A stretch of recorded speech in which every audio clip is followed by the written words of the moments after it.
Last month, I got a perfect gift from a congregant, a book called Gender-Swapped Greek Myths. The authors of the book retell all the ancient stories with the same cadence, the same outcomes, but as the title makes clear, different genders. So Hadia, the queen of the underworld, drags an unwilling Persephone to the underworld, snatching the young man while he plays among the flowers. Odysseus sets sail in ships filled with female sailors and battles of female cyclops. It's really startling what a difference it makes. One small detail changes the meaning. Maybe makes us think about how deeply gender embeds itself in the stories that we tell. Our actions, our stories shape our behavior, our thoughts. Our stories, their telling and retelling, have such power. So let's talk a little bit about stories and storytelling, though I'm going to start with a poem by Patrick Otuama, who is a staff poet at the On Being Project. Highly recommend looking that up. And also hosts the Poetry Unbound podcast. Also worth a listen. This poem is called Narrative Theology Number 1. There doesn't seem to be a number 2. And I said to him, "Are there answers to all of this?" And he said, "The answer is in a story, and the story is being told." And I said, "But there is so much pain." And she answered plainly, "Pain will happen." Then I said, "Will I ever find meaning?" And they said, "You will find meaning where you give meaning. The answer is in a story, and the story isn't finished." And I said to him, "Are there answers to all of this?" And he said, "The answer is in a story, and the story is being told." I believe the stories we tell matter. Now, you might think I'm biased because storytelling is a part of my job. Maybe I think a little too highly of the power of stories. Maybe.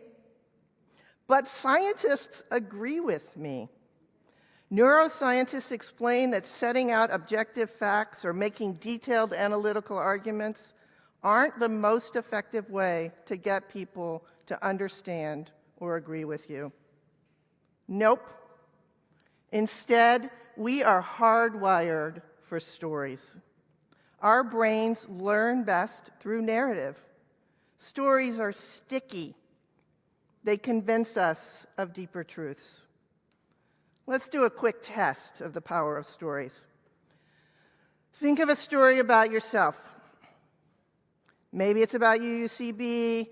Maybe it's a happy memory from childhood, your wedding day. Maybe something challenging that's happened in the past week.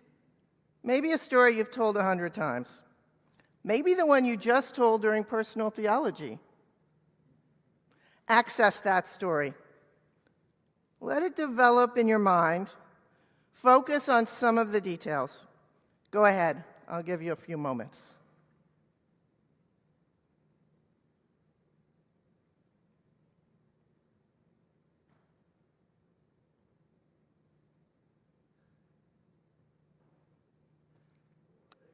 What happened? If you're with someone, did you find yourself wanting to turn to them and tell them the story?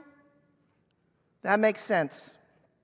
Yuri Hassan, who's a professor of psychology and neuroscience, explains that brainwaves between storyteller and listener actually start to synchronize as stories are told. That's kind of amazing, right? Stories create human connection. Could you feel the story's emotion in your body? When I tell stories in my head, which I do probably far too often, I find myself smiling or grimacing as I replay them. Obviously, I move my hands around. I feel the stories in my body. How about you? Scientists explain that stories cause physical impacts. Our palms sweat, our hands pound, our eyebrows raise. Stories connect us to ourselves and make us feel alive. Now, poet and political activist Muriel Rukeyser once wrote that the universe is made of stories, not of atoms. A bold statement that lacks all scientific evidence, but I agree. We carry stories in our bodies, in our scars, in our laugh lines, in our aches and pains. We come from the stories of our ancestors, their struggles and accomplishments, their misdeeds and glories.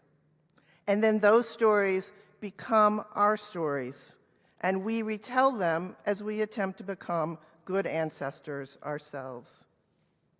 Why does my neck hurt all the time? I've got a story about that. How did my ancestors end up in Texas? Well, that's a story connected to larger forces in American history. Or to stop focusing on me, what's Stephanie Ann's coming out experience? Well, there's a story worth telling with a lot of details for later. You might want to ask. Stories also take on a life of their own. Think of a story you've shared over and over. If you have a partner, maybe they sigh gently every time you start it. Has your story changed in the telling? Did the fish get bigger every time? Of course. Stories ripen. We shape and change the stories to suit our needs. We focus on certain details. We leave out others. But stories often reveal a deeper truth even when the details get fuzzy or even fabricated. Stories reveal our humanness. The answer is in a story, and the story is being told. My wife is writing a book right now about feminist consciousness raising, the activity that sparked the second wave feminist movement in the 1960s, about how women all over the world began to gather and share their stories about what it was like to experience life as a girl, as a woman. Consciousness raising was about women sitting in rooms talking to each other. It doesn't sound like that much, but it helped to transform the world because women began to see patterns in the challenges they faced, began to realize they weren't alone, became more courageous, began to speak up outside of the living room about their collective stories. It was those stories that convinced them to march in the streets, to form their own rock bands, to open women's health clinics, to run for office. The group sharing of stories still matters. Sometimes our stories are painful and hard, so painful that we struggle to share them, so hard that we hide them away, convinced no one wants to hear that. But letting stories out can change the world. Think about the stories shared by the Me Too movement, or young non-binary teenagers and trans athletes speaking up. Telling stories can be an act of courage and boldness, speaking up to help other people heal. This is so, so important. Now, before I went to seminary and became a minister, I taught high school. And in one of the high school classes I taught, we explored the development of the Atlantic world. In the class, my students and I looked at the complex interplay between African, European, and American communities, especially the devastating impact of slavery and colonialism. And one year, a short piece by Haitian anthropologist Michel Roth-Truffaut became our go-to article. Truffaut focused on how society's most powerful create the past. He explored the silences in history, detailing why so many stories never make it to the museum or to the archives, never even get written down. My students and I wondered together, what are the stories we tell ourselves? What becomes the dominant story, and what is too often lost or missing? My students and I found it powerful to think about how history itself is written by the victors. And so all year long, those 15-year-olds made it their mission to ask about the gaps, highlight the tantalizing fragments that remained, and uplift the stories of people left out of the main narrative. Doing that work matters. Just as those women sitting in the living rooms in the early 1970s, sharing the story began to change its meaning.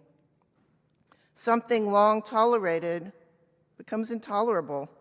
What was overlooked becomes obvious, not through facts or charts, but through stories. Telling new stories and reframing old narratives can change the world. And oh my goodness, we need to change the world. As a nation, we are trapped in the middle of a terrifying onslaught of events. Too many to detail. I started to make a list, and friends, I had to stop. The plot twists never seem to end. Why is this happening? What can we do? Narrative coherence feels impossible. Now, in The Lord of the Rings, J.R.R. Tolkien has Samwise Gamgee say, "It's like those old stories you didn't want to know the end of because you couldn't believe it could come out all right. You want to shut the book and stop the tale because it's too scary." Yes, I want to stop. I want to shut the book. I want to turn off the TV, put down my phone because I'm scared. Events are rushing at us with such force, I can't find the beginning, the middle, or the end. The narrative structure feels broken. I've lost the plot. But then Tolkien has Samwise continue talking. I've realized that those folks in those stories, even if they saw themselves as small, learned that they could do something, even if they didn't understand what it was at the time. Those folks understood something, that there's good in the world, and it's worth fighting for. Do you see what I did there? I turned to an old story to help make sense of what is happening today. A well-loved story assures me that there's good in the world and it's worth fighting for. We all know that we're living through a time that will be recorded in the history books. I believe we can write a different narrative, create stories that put hope and love at the center without ignoring the trauma and, yes, the evil that besets us. To uplift lights that shimmer within the storm, tame the whirlwind, bring order to chaos. Maybe we can move away from what UU Buddhist Joanna Macy calls a story of business as usual, where the economy and capitalism are the main plots, where inequality and injustice simply unfortunate collateral damage. Instead, we could tell a story of a great turning, a transition to an interwoven, life-sustaining society. It won't be easy. It'll be hard. Shifting the narrative takes practice. Like those ancient Greek myths with the genders swapped, maybe we can start by changing the details. Then we can stretch our muscles and begin to build new stories, learn to live into them, make them real. because stories make abstract values concrete. Tuama says, "Will I ever find meaning?" And they said, "You will find meaning where you give meaning." The answer is in a story, and the story isn't finished. That is a very UU idea. We UUs believe that revelation is not sealed. We believe ancient books and scrolls can't provide all the answers. We believe new wisdom emerges from unexpected sources. It means we believe that folks like Jennifer Sura Vasquez, Kilmer Obregos Garcia's wife, who lifts up his story while he is trapped in a Salvadorian prison, we believe her story needs to be told. Or Alak Vaid Menon, who tells moving stories of gender and beauty and queerness. We believe those stories need to be told. Or science fiction writers like N.K. Jemisin, who creates different worlds to teach us about our own. We need to seek out those new stories, because when we do, we open ourselves to new revelation. I believe UUCB can be a place to hear and tell authentic stories, a space where we can hear painful stories of exclusion without flinching, and where we can hear happy stories and rejoice, where a multitude of different stories can help us change our minds and open our hearts. In our small community, I believe we can practice storytelling as a form of resistance, storytelling as an act of hope. We, all of us, can teach each other new truths, expand our circle of belonging, because the answer is in a story, and the story is being told. Let's all be part of it. May it be so, and amen.